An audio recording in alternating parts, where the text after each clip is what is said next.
Nandito po ang dalawang damit na i-convert ko into rug.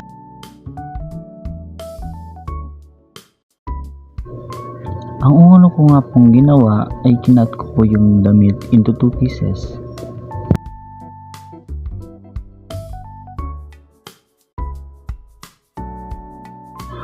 Then kinat ko rin ito ulit ng side by side para maging dalawang pieces.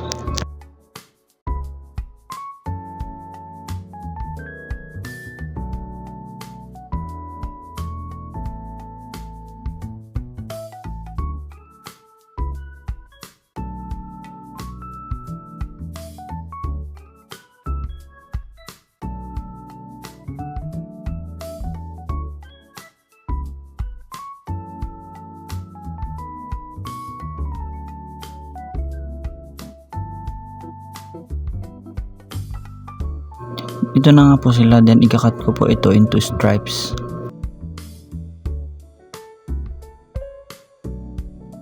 Ang susunod ko pong ginawa is titinahi ko po yung dulo para po mag-lock.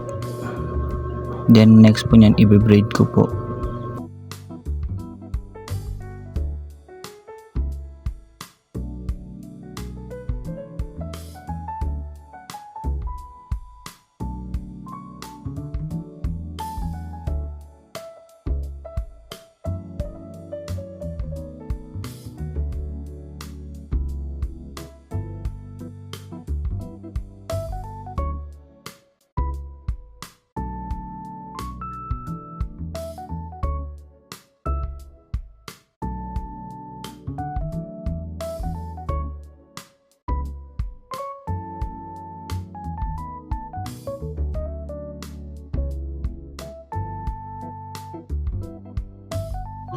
Then after ko pong i-braid lahat, tatahin ko po ito sa dulo para po magsilbing base.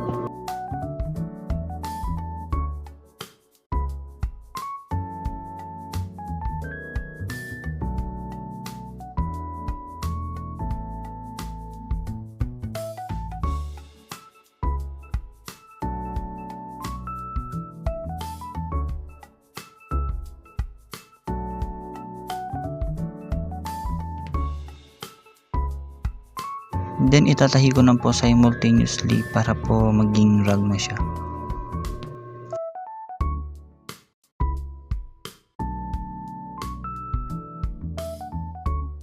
And then ito na po yung finished product.